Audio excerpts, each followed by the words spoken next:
ATM-കൾ നമ്മൾ ഒരുപാട് കണ്ടിട്ടുണ്ട്. ഇതാണ് ഫുഡ് ATM. ഈ ഒരു പേര് തന്നെയാണ് ഈ ഒരു റെസ്റ്റോറൻറ്റ് ഇവിടെ പ്രവർത്തിച്ചുകൊണ്ടിരിക്കുന്നത് കേട്ടോ. അജ്മാൻ കറാമയിൽ ഒരു കച്ചയിലാണ് ഇത് പ്രവർത്തിച്ചുകൊണ്ടിരിക്കുന്നത്. ഇതൊരു ഫുഡ് റിവ്യൂവിലപ്പുറം ഒരു ജീവിത കഥയാണ്. അപ്പം നമുക്ക് ഓലോടനെ ചോദിച്ചു നോക്കാം. Food ATM it's a facility. നമ്മൾ ഇവിടെ കുക്ക് ചെയ്യും, പാക്ക് ചെയ്യും and deliver ചെയ്യും. But then the name doesn't speak about cooking, packing and delivering. So there's a little story ഇതിന്റെ പിന്നിൽ. ഞാൻ ഗവൺമെന്റ് ഓഫ് ദുബായ് എംപ്ലോയി ആയിരുന്നു. And the story goes back to 2006. ആ സമയത്ത് എനിക്ക് നല്ല high profile and high pressure job ആയിരുന്നു. Day and night duty ഉണ്ടായിരുന്നു. And I had lot of stress. അപ്പോൾ എൻ്റെ ആകെയുള്ള ഒരു സ്ട്രെസ് ബസ്റ്റർ വാസ് കുക്കിംഗ്. പക്ഷേ പ്രോബ്ലം വാസ് എന്നും കുക്ക് ചെയ്ത് ഫ്രിഡ്ജ് നിറയാറില്ല. ഫുഡ് എന്ത് ചെയ്യണം? ആ ഫുഡൊക്കെ വെറുതെ വേസ്റ്റ് ആയിരുന്നു. Which was not the right way. അപ്പോൾ ഞാൻ വിചാരിച്ചു I should have someone who should at least eat this food when it is cook fresh. അങ്ങനെ ഞാൻ ഓഫീസിൽ പോയിട്ട് നമ്മുടെ ഈ ക്ലീനേഴ്സിനും നമ്മുടെ ടേബിൾ തുടങ്ങുന്ന ആൾക്കാർ എനിക്ക് കോഫി ഉണ്ടാക്കുന്ന പയ്യന്മാരും ലേഡീസിനും ഒക്കെ ഈ ഭക്ഷണം ഡിസ്ട്രിബ്യൂട്ട് ചെയ്യാൻ തുടങ്ങി. അവർ പാവം ദേ മൈ ബിഗ് ഫാൻസ്. എന്തുണ്ടാക്കി കൊണ്ടായാലും അവർ പറയും it's very tasty, it's very nice. അപ്പോൾ എനിക്കൊരു ഫീലിംഗ് കിട്ടി ഞാനൊരു വലിയ കുക്കാണെന്ന്. Maybe that was not true, പക്ഷെ ഐ വാസ് വെരി ഹാപ്പി. അവർ ആ അപ്രീസിയേഷൻ കാരണം എനിക്ക് ഐ കെപ്റ്റ് ഓൺ ഗോയിങ്. എൻ്റെ ഹൈ പ്രഷർ ജോബ് എനിക്ക് എങ്ങനെയോ സസ്റ്റെയിൻ ചെയ്യാൻ പറ്റി. എൻ്റെ സ്ട്രെസ് ബസ്റ്റർ ആയിരുന്നു അത്. അങ്ങനെ സന്തോഷത്തിൽ ഞാൻ എൻ്റെ ജോബ് ചെയ്യാൻ തുടങ്ങി. 2-3 മാസം കഴിഞ്ഞപ്പോൾ ഒരു ക്ലീനർ എൻ്റെ അടുത്ത് വന്നിട്ട് പറഞ്ഞു ദാറ്റ് ഇത് നോക്കും മൊബൈലിൽ എൻ്റെ പയ്യന്മാരുടെ ഫോട്ടോ നോക്കിയപ്പോൾ 2 കുട്ടികൾ 7 വയസ്സ് 8 വയസ്സ് 2 ബോയ്സ്. അവർ സ്കൂൾ യൂണിഫോം ഒക്കെ ഇട്ടിട്ടുണ്ട്. അപ്പോൾ ഞാൻ വിളിച്ചു പാവം കുറേ കാലം ഞാൻ അവർക്ക് ഭക്ഷണം കൊടുക്കണം. സോ മേ ബി അവർ ഇത്തിരി ഇമോഷണലായിട്ട് ഫാമിലി ഡിസ്കഷൻ ചെയ്യാണ് എന്നോട്. I never knew this man. I knew that he's a cleaner, friend. അപ്പോൾ ഞാൻ പറഞ്ഞു അരെ very good your boys are going to school, പഠിക്കുമോ നല്ലോണം എന്നൊക്കെ ചോദിച്ചു. അപ്പോൾ അയാൾ പറയാം they going to school because of you എന്ന്. I felt a little not surprised, I was shocked. because ഞാൻ അവരെ സ്കൂളിൽ അയച്ചിട്ടൊന്നുമില്ല. ഞാൻ ചോദിച്ചു how is that? അപ്പോൾ അയാൾ പറഞ്ഞു sister you have been giving England के आप मेरे बड़ा बड़ा खाना देता था रोज़. आपको मैं क्या करता था थोड़ा दोपहर में खाता था थोड़ा रात में खाता था. तो अयाളുടെ സാലറി വാസ് 450 ദിർഹം. അപ്പോൾ അയാൾ ലഞ്ചും ഡിന്നറും രണ്ടും എൻ്റെ ഈ ഫുഡിൽ നിന്ന് കഴിച്ചിട്ട് കാശ് സേവ് ചെയ്തിട്ട് പയ്യന്മാർക്ക് അയച്ചു കൊടുക്കാനാണ്. അപ്പോൾ ഞാൻ ചോദിച്ചു നിങ്ങളുടെ അവിടെ ഇത്രയധികം ഫീസൊക്കെ ഉണ്ടോ? Is from Bangladesh. അയാൾ പറയാം അല്ല ഫീസ് ഇല്ല, ഇറ്റ് ഈസ് ഫ്രീ. പിന്നെ എന്തിനാ പയ്യന്മാരെ അയക്കാൻ ഞാൻ സ്കൂളിലേക്ക്? അപ്പോൾ അയാൾ പറയാം കാശിന് അത്രയധികം ബുദ്ധിമുട്ടുണ്ടായിരുന്നു. അപ്പോൾ പയ്യന്മാർ അടുത്തുള്ള കൺസ്ട്രക്ഷൻ സൈറ്റിൽ പോയിട്ട് തലയിൽ ബ്രിക്സ് എടുത്ത് പണി ചെയ്യാറുണ്ട്. ഈ 7 വയസ്സ് 8 വയസ്സുള്ള പയ്യന്മാർ. എൻ്റെ ഭാര്യ ഓരോരോ വീട്ടിൽ പോയിട്ട് ക്ലീനിങ് പണിയൊക്കെ ചെയ്തിട്ട് somehow they were living because this man had no money to live himself. അയാളുടെ കയ്യിൽ കാശുണ്ടായിരുന്നില്ല. So basically he was feeling very bad that he was not a capable father. And because of my this stress buster cooking habit, അയാളുടെ കുട്ടിയുടെ സ്കൂളിൽ പോകാൻ തുടങ്ങി. Now that was a point of severe guilt for me. Because ഞാൻ അവർക്ക് വേണ്ടി ഒന്നും ചെയ്തിട്ടുണ്ടായിരുന്നില്ല. ഞാൻ അവർക്ക് അയാളുടെ കുട്ടികളുണ്ടോ അതോ അയാളോട് ഒരു ഗുഡ് മോർണിംഗ് പറഞ്ഞ റിലേഷൻ എനിക്ക് ഉണ്ടായിരുന്നില്ല. I was so much busy with my career, my work, my priorities, my ambitions. ഞാൻ ഇവരൊന്നും നോക്കിയിട്ട് കൂടി ഇല്ല. ഞാൻ ഇവർ ഗുഡ് മോർണിംഗ് പറയുമ്പോൾ ചിലപ്പോൾ ടെൻഷനിൽ തിരിച്ച് ഗുഡ് മോർണിംഗ് വരെ പറഞ്ഞിട്ടുണ്ടാവില്ല, സലാം വരെ പറഞ്ഞിട്ടുണ്ടാവില്ല. But that moment actually started changing me as a person. അപ്പോൾ ഞാൻ വിചാരിച്ചു എനിക്ക് ആരുടെയും കുട്ടികളെ പഠിപ്പിക്കാൻ പറ്റില്ല, ഒരു സിസ്റ്റേഴ്സിനെ കല്യാണം കഴിച്ചു കൊടുക്കാൻ പറ്റില്ല, ആരുടെയും വീട് ഉണ്ടാക്കാൻ പറ്റില്ല. But I can at least do what I am doing.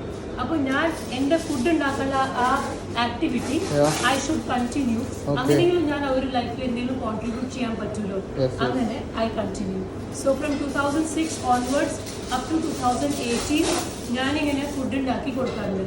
Slowly I started talking to these people. ഈ പാവം ക്ലീനേഴ്സ്, പിന്നെ കുറേ ലേഡീസ് ഉണ്ടായിരുന്നു വാഷ്റൂം ക്ലീൻ ചെയ്യണമൊക്കെ. അവരോടൊക്കെ സംസാരിച്ചപ്പോൾ ഞാൻ മനസ്സിലായി ചില ലേഡീസ് വിഡോസാണ്, അവർക്ക് 2-3 കുട്ടികളുണ്ട്, അവരെ മദറാണ് അവരെ നോക്കിക്കൊണ്ടിരിക്കുന്നത്. അപ്പോൾ ഈ പാവപ്പെട്ട ആൾക്കാർ who are appreciating my food, I was playing a very big role in their life without knowing what I was doing. So അതൊക്കെ എനിക്ക് വേണ്ടി ഒരു ഗിൽട്ടായി പോയി. Because I wasn't doing for dum.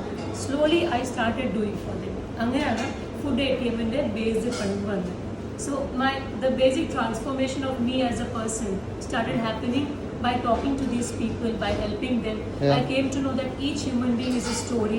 ഏത് nationality ആയിക്കോട്ടെ, എന്നെ പോലെ അവർക്ക് requirements ഉണ്ട്, സന്തോഷമുണ്ട്, വേദനകളുണ്ട്, ambitions ഉണ്ട്. അങ്ങനെ slowly I understood that this is the formula. ഞാൻ ഈ പാവങ്ങൾക്ക് ഭക്ഷണം കൊടുത്തിട്ടുണ്ടെങ്കിൽ there can be goodness happening in 200 countries. Formula മനസ്സിലായി. പക്ഷെ അതിങ്ങനെ വർക്ക് ചെയ്യുന്ന ഫുഡ് ATM. ഓക്കെ, ഞാൻ പറഞ്ഞുതരാം. ഞാൻ ഈ 2006 onwards 2018 വരെ പണി ചെയ്തുകൊണ്ട് നടന്നു. By giving food to these people on the daily basis, ഓഫീസിൽ പോകുമ്പോൾ. പിന്നെ വീക്കെൻഡ്സിൽ എൻ്റെ ഫാമിലിയുടെ കൂടെ പോകാറുണ്ട്, അവരും എല്ലാവരും കൊടുക്കും. സോ ഇറ്റ് ബിക്കേം എ നോം. ബർത്ത്ഡേ പാർട്ടീസ് ആണെങ്കിലും നമ്മൾ ബർത്ത്ഡേ സെലിബ്രേറ്റ് ചെയ്ത സ്ഥലത്ത് will go to construction site, labour camp, അങ്ങനെ ഫുഡ് കൊടുക്കും. ഞാൻ മിനിസ്ട്രിയുടെ അടുത്ത് പോയിട്ട് പറഞ്ഞു ദാറ്റ് ഇങ്ങനെ if one Aisha can do something like this, അപ്പോൾ ഒരു 10 ഐഷ പോലത്തെ ആൾക്കാർ ജോയിൻ ചെയ്തിട്ട് നമുക്കൊരു ഫുഡ് സെന്റർ ഉണ്ടാക്കാം. അവിടെ നമ്മൾ എല്ലാവരും ഫുഡ് വെക്കുക ആൻഡ് ഇഷ്ടമുള്ള ആൾക്കാർ ഫ്രീയിൽ ഫുഡ് കഴിച്ചോട്ടെ. അപ്പോൾ അവർ പറഞ്ഞു ദാറ്റ് ഈസ് നോട്ട്. അപ്പോൾ I went to the ministry of economic development. അവർ പറഞ്ഞു ഇത് പറ്റില്ല, because this is the food, it's a food work. അപ്പോൾ what you should do is you must have a brand of your own. അവിടെ നിങ്ങൾ cook ചെയ്യണം, നിങ്ങളുടെ ആൾക്കാരുണ്ടാവണം. We should have safety and hygiene checks, inspection ഉണ്ടാവും from ബൽദിയ. പിന്നെ ഈ ഫുഡ് പുറത്ത് റോൾ ഔട്ട് ചെയ്യാൻ പറ്റുള്ളൂ. It is not possible that anybody can cook from their home. എന്തെങ്കിലും പറ്റിയില്ലെങ്കിൽ ഹോം ടു ക്യാച്ച്. നിങ്ങളൊക്കെ നിങ്ങളുടെ ഇൻറ്റൻഷൻ അച്ചായ, നിങ്ങളെ പോലത്തെ 10 ആൾക്കാർ കൂടി ഇൻറ്റൻഷൻ അച്ചായ, പക്ഷെ അതിൻ്റെ റിസൾട്ട് എന്തായി പോകുന്നത് അതൊരു കൺട്രോൾ ഇല്ലാത്തൊരു പണിയായി പോകും. സോ അത് നമ്മൾ സമ്മതിക്കില്ല എന്ന് പറഞ്ഞു. To form a company, it was a big surprise for me, because ഞാനൊരു ഓൺടർപ്രണർ ആയിരുന്നില്ല. I was a government employee. Okay, I had a salary, I had some savings. അതൊക്കെ ഇട്ടിട്ട് whatever I had saved over a period of these 10-12 years അത് മുഴുവൻ facility ഉണ്ടാക്കി.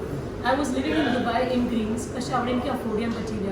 So I came to a place where I could afford a facility. അവർ പറഞ്ഞ പോലെ ഒരു guide ലൈൻസിനെ പോലെ ഇവിടെ അജ്മാനിൽ വന്നിട്ട് ഞാനൊരു ഫെസിലിറ്റി, 2 door ഫെസിലിറ്റി, ഒരു 2000 ആൾക്കാർക്ക് ഭക്ഷണം ഉണ്ടാക്കാൻ പറ്റുന്ന കപ്പാസിറ്റിയുള്ള സ്ഥലം അതൊക്കെ ഉണ്ടാക്കി.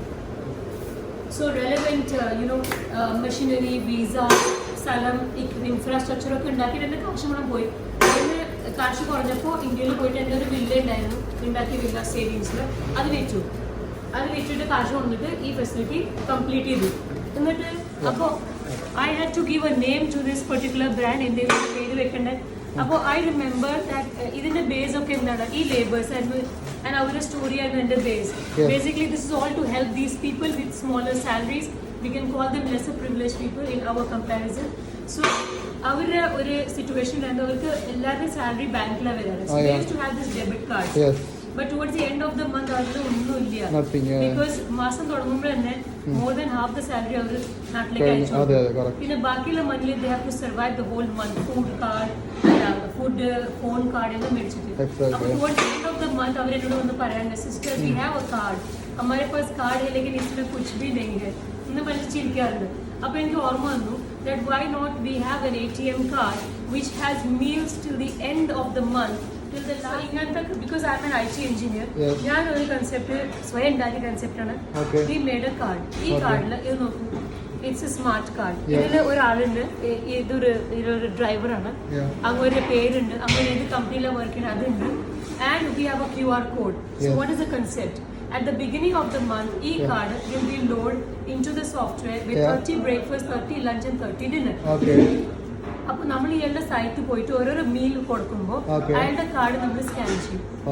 അപ്പോൾ അത് the breakfast count will be reduced by 1. അപ്പോൾ ഒന്നാം തീയതി ഫസ്റ്റ് ബ്രേക്ക്ഫാസ്റ്റ് കൊടുത്താൽ 30 ബ്രേക്ക്ഫാസ്റ്റ് now become 29. പിന്നെ നെക്സ്റ്റ് ഡേ 28. അങ്ങനെ ലഞ്ച് കുറയും, ഡിന്നർ കുറയും. So on the 30th of the month അല്ലെങ്കിൽ 31st of the month last dinner വരെ ഈ കാർഡിൽ കാശില്ലെങ്കിലും ഭക്ഷണം ഉണ്ടാവും. ഓക്കെ, അപ്പോൾ ഈ പാവപ്പെട്ട ആൾക്കാർക്ക് പോക്കറ്റിൽ കാശില്ലെങ്കിലും കോൺഫിഡൻസ് എടുത്തു കൊടുക്കും. This is my confidence as a gift for these lower income people. കാശില്ലെങ്കിലും സാരമില്ല, നിങ്ങളുടെ ഫുഡ് ഉണ്ട്. So whether they have money or not, it's okay, they have food with them. This is the concept of food ATM. I don't know എങ്ങനെ നിങ്ങളോട് പറയണമെന്നുള്ളത്. നിങ്ങൾ ചെയ്യുന്ന job, you are doing a great job. Which one ഞങ്ങൾ ഇതുവരെ UAE കാണാത്തൊരു കൺസെപ്റ്റും അങ്ങനത്തെ ഒരു ജോലിയാണ് നിങ്ങൾ ചെയ്തുകൊണ്ടിരിക്കുന്നത്. Very kind of you to say that. Very kind of you to say that. I want to tell you something. ഞാൻ ഇങ്ങനെ മാർക്കറ്റിംഗ് ചെയ്ത് നടക്കും കമ്പനിക്ക് വേണ്ടി. ഓരോരോ കമ്പനീസിൽ പോയി അവരോട് എക്സ്പ്ലെയിൻ ചെയ്യും. കാരണം നിങ്ങളുടെ പാവപ്പെട്ട ആൾക്കാർക്ക് ഞാൻ 3 dirhamൽ ഫുഡ് കൊടുക്കണ്ട. When I am killing my margin for them, why don't you sponsor or fund their food? I'm not saying that 100% ആൾക്കാർ will jump to my idea and buy. അങ്ങനെയൊന്നും ഉണ്ടാവാറില്ല. In fact, 90% people will say no. It is an extra cost. അവർ medical മേടിച്ചോണ്ടെന്ന് പറയും.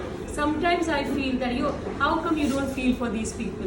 പക്ഷേ if I go back in time, I was also like that. I never felt for these people until a point in my life came where I realized. So if I only say that all those people out there, even all of you who are appreciating, are actually like me. There is one turning point that needs to happen. We are all good inside. Inside a good portfolio.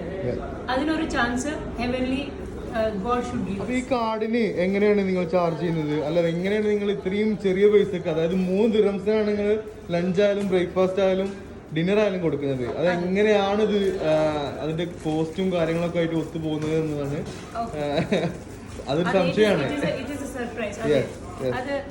When it came to me, in the very beginning stages, when I had to do a pricing for them, for me who was from a government job and big salary, okay, we 10 dirhams a meal, it will be so nice for them. Then when I came to the ground realities, that if you see, we are based in Ajman, in the heart of industrial area. Here are chuttum factories. I started meeting them, I started talking to them. Our salary, our food expectation, our spend because I had to reach to a pricing. I came to the poor boys. Towards the end of the month, 1 dirham ka chai, 1 dirham ka paratha bill bada hai. 2 dirham mere avare liya. Then avare paavle 10 dirham per day, alla per meal kodukku. 10 dirham per meal aine ka 30 dirham per day aitu. Atra cash nenge avare labor pani cheyo. So I had to come down. I had to further come down. Instead of thinking from my perspective, and a high salary and high profile ne patti alakkana, I had to come down to their level. That if I would have to buy food with such less amount of money in my hand, what could I afford? That came down to 3 dirham. So in that 3 dirham, for example, in breakfast, namlu kodukkunna oru omelette, oru paratha and oru sweet. Alla innu ravile endairunnu dal chana and chole. So oru dabba ancha ഇങ്ങനത്തെ ഒരു ഡബ്ബ ദാൽച്ചന അല്ലെങ്കിൽ ഒരു ചോലെ, ഒരു വലിയ paratha size ഞാൻ കാണിച്ചു തരാം. It is A Pakistani paratha and ഒരു സ്വീറ്റ്, അതൊരു കസ്റ്റർഡ് ആയിക്കല്ലോ, ഒരു ഹൽവ, അത് മസ്റ്റ്. എല്ലാം മീൻസ് നമ്മൾ സ്വീറ്റ് കൊടുക്കും. അപ്പൊ ഈ 3 ഐറ്റംസ് കൂടിയിട്ട് 3 dirham അങ്ങനെ.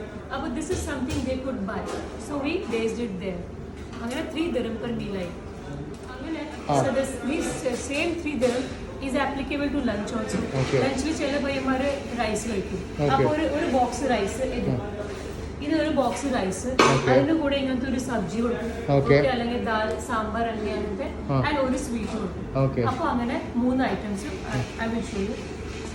ഇങ്ങനെ ഒരു റൈസിന്റെ ഡബ്ബ, ഒരു സബ്ജി, ഒരു സ്വീറ്റ് ഇങ്ങനെ കൊടുക്കും. അപ്പൊ ഇത് ഒരു 3 dirham. റൈസ് കഴിക്കുന്ന പയ്യന്മാർ, പക്ഷെ റൈസ് കഴിക്കാത്ത പയ്യന്മാര്, റൊട്ടി കഴിക്കുന്ന പയ്യന്മാർക്ക് 2 വലിയ ചപ്പാത്തി ആ പറാട്ടയുടെ സൈസിൽ തന്നെ, ഒരു സബ്ജി, ഒരു സ്വീറ്റും. അപ്പോ basically it's quite filling for one adult meal generally. Because നമ്മൾ നോക്കുകയാണെങ്കിൽ 95% പയ്യന്മാരല്ലേ, ലേഡീസ് കുറവേ ഉള്ളൂ. But ladies are there inside the facility. So breakfast ആണെങ്കിലും ലഞ്ച് ആണെങ്കിലും ഡിന്നർ ആണെങ്കിലും ഇതേ പ്രൈസിൽ. My idea is 9 dirham in single digit. Double digit എത്തിയിട്ടില്ല, 10 dirham ആയിട്ടില്ല, in single digit ഒരു ദിവസം മുഴുവൻ കഴിഞ്ഞിരിക്കണം. ഡിന്നറിന് എങ്ങനെയാണ്? ഡിന്നറിന് സെയിം. റൈസ് കഴിക്കുന്ന പയ്യന്മാർക്ക് റൈസിന്റെ ബോക്സ്, റൊട്ടി കഴിക്കുന്ന 2 റൊട്ടി, ഒരു സബ്ജി, ഒരു സ്വീറ്റ്. അത് എല്ലാവർക്കും ഉണ്ട്. സ്വീറ്റ് ഇല്ലാത്ത ദിവസം ഫ്രൂട്ട് കൊടുക്കും, ഒരു ചെറിയ ഓറഞ്ച്, ഒരു ചെറിയ apple. I am not saying that I give a pineapple or a watermelon. ഇല്ല, അതെനിക്ക് പറ്റില്ല, പക്ഷെ പട്ടണന്ന് കൊടുക്കും.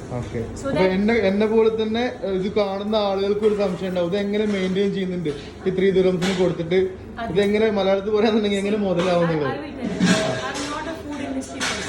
ഞാൻ ഈ ഇൻഡസ്ട്രിയിൽ പഠിച്ചിട്ടുമില്ല, എനിക്കിവിടെ കപ്പാസിറ്റിയോ കേപ്പബിലിറ്റീസോ ഇല്ല.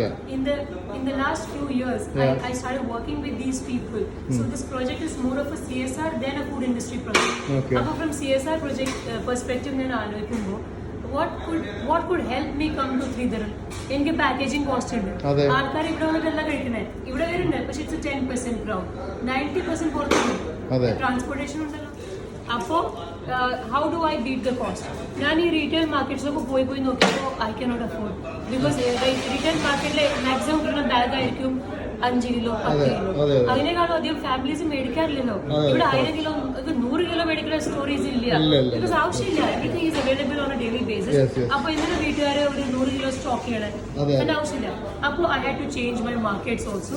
I had to hunt for locations where I could get a minimum of 1000 kgs. അങ്ങനെ പോകുമ്പോൾ എനിക്ക് ഇത്തിരി കോസ്റ്റിന് റിലാക്സേഷൻ ഉണ്ട്, യെസ് കുറവുണ്ട്. And I started getting the bulk items for rice, wheat, പിന്നെ ഓയിൽ, പിന്നെ പൾസസ് ഒക്കെ. പിന്നെ there are very good companies who came to know about my project and they started giving me credit also. അപ്പോൾ അവർ എനിക്ക് ബൾക്കിലും സാമാനം തരും, പക്ഷെ എനിക്ക് immediate കാശ് കൊടുക്കേണ്ട ആവശ്യമില്ല. Doing this work, it was a lot of self satisfaction.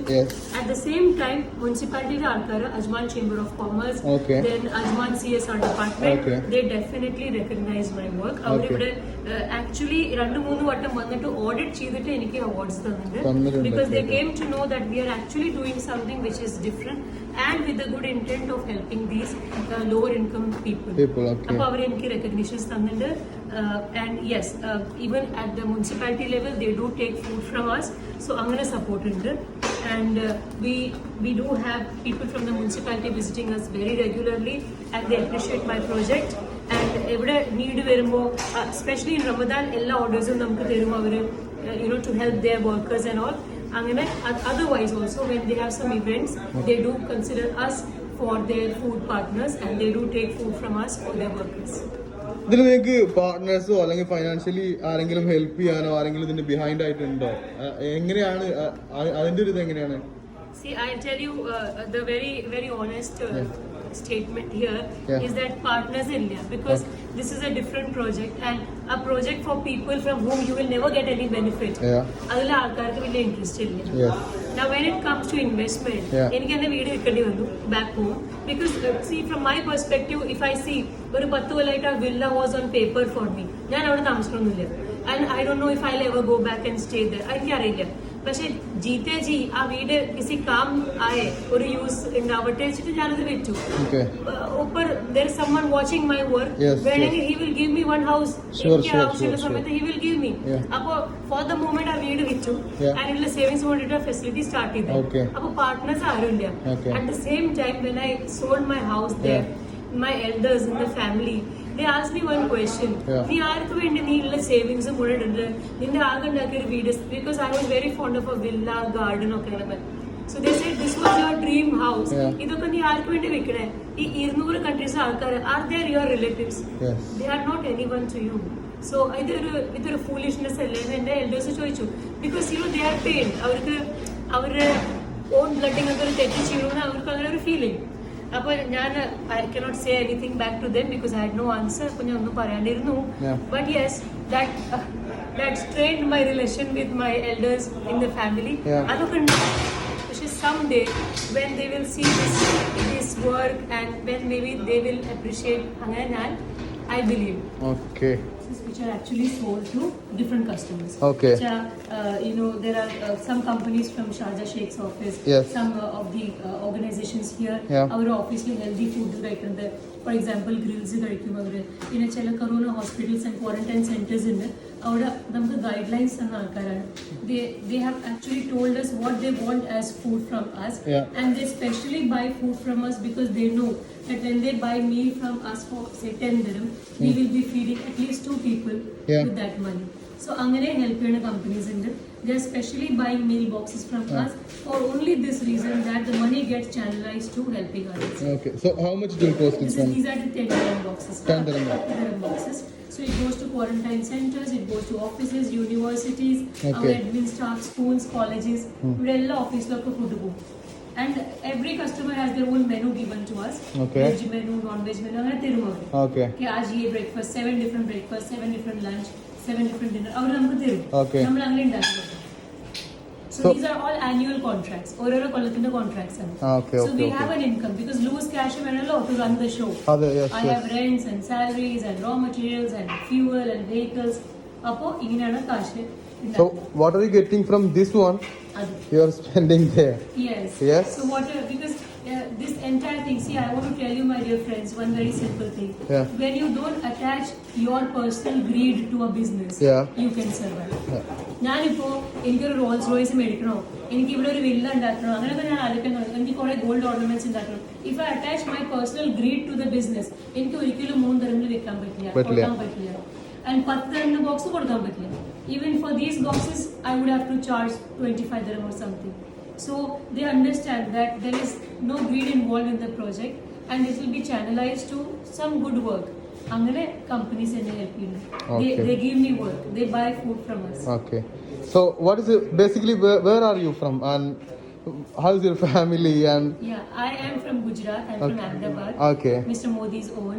Yeah. Yeah. So and the education and born and brought up, everything is there. Yeah. And here I'm with my family. Yeah. My children are teenagers. My boy is doing his graduation in animations. My girl is in her school. പക്ഷേ they are all part of the project. അവൻ animation അവന്റെ school അവന്റെ കോളേജിന്റെ work അവൻ പിന്നെ ചെയ്യാം. Okay. Under my pressure he will do our work first. Okay. ഈ smart card ഒക്കെ ഉണ്ടാക്കിയിട്ടുള്ള അവനാണ്. Okay, ഈ great. കളർ കോമ്പിനേഷനും ബോർഡും അവനാണ്. And the same thing with my daughter. She helps me with so many things related to packaging. Okay. So many things related to design. Okay. So they are there very much with me, and everyone is hands-on. All my team members and if team members എല്ലാവർക്കും അറിയാം that we are doing something different. Yes. So they do take the heat at times. They do take the heat at times. They should know. ചിലപ്പോൾ salaries delay ഉണ്ടാവും. ചിലപ്പോൾ to be very honest, ഈവനിങ്സിലെ എല്ലാ പാർട്സും പോയി കഴിഞ്ഞാൽ നമുക്ക് ഫുഡില്ല. All the staff members, we don't have food. Everything is gone. Beyond the sales, we have distributions also. ആഴ്ചയിൽ 1 kilo അല്ലെങ്കിൽ 2 kilo നമ്മൾ ഈ ലേബർ ക്യാമ്പ്സിൽ പോയിട്ട് 150-200 ആൾക്കാർക്ക് വെറുതെ ഫുഡ് കൊടുക്കും. We do that. It's a practice. അതിന് നമ്മൾ കുറെ ഫോട്ടോസും ഉണ്ട്, വീഡിയോസ് ഉണ്ട്, which I'll be sharing with you. Yes. Even Baldia knows about it. Because Baldiയുടെ ക്യാമ്പ്സിൽ പോയി അങ്ങനെ നമ്മൾ we distribute. This is just a personal initiative, nothing to do with business. So even that time when my boys don't have any food here, we sometimes have to cook for ourselves. It's tiring. എല്ലാ ദിവസവും നമ്മൾ പണിയെടുത്തിട്ട് പിന്നെ സ്വയം cook ചെയ്യാന്ന് പറഞ്ഞാൽ sometimes very tiring and boring. അങ്ങനെ we have to buy food from outside and eat. അതും ഉണ്ടായിരുന്നു, അങ്ങനെ ഉണ്ടാവുന്നുണ്ട്. So yes, we do have problems, we have challenges, but ഇങ്ങനെ we have lots of blessings അങ്ങനെ പോയി കിട്ടുള്ളൂ. സോ മിസ് ആയിഷ, ഇതിൽ 10 ദിറംസിന് നിങ്ങൾ ഈ കൊടുക്കുന്നതിലെ അതിന്റെ ലാഭം എടുത്തിട്ടാണ് സത്യം പറഞ്ഞാല് മറ്റേതില് നിങ്ങൾ സർവൈവ് ചെയ്യുന്നത് അല്ലേ? അതെ. So it's a Robin Hood practice. Okay, we earn from the rich and give to the needy. So Robin Hood practice നടന്നുകൊണ്ടിരിക്കുകയാണ്. സോ നിങ്ങൾ ചെയ്യുന്ന ഈ ജോബ് വളരെ you and your team doing a very great job and may Allah bless you inshallah. Thank you so much. I request you all to just consider this, take a look at this particular video or the vlog and send some advice for us or any support, anything is fine. Because one Aisha cannot do this project. Yes. One Aisha cannot reach out to maximum life. Actually you're a role model and inspiration to all of us, all others. Yeah. Thank you so so much. You're doing a great job. May Allah bless you. Thank you so much. And all I need is all of you giving an advice and keeping in touch. There can be many more Aishas coming up like this. Yes. Big salute for the job. Thank you so much.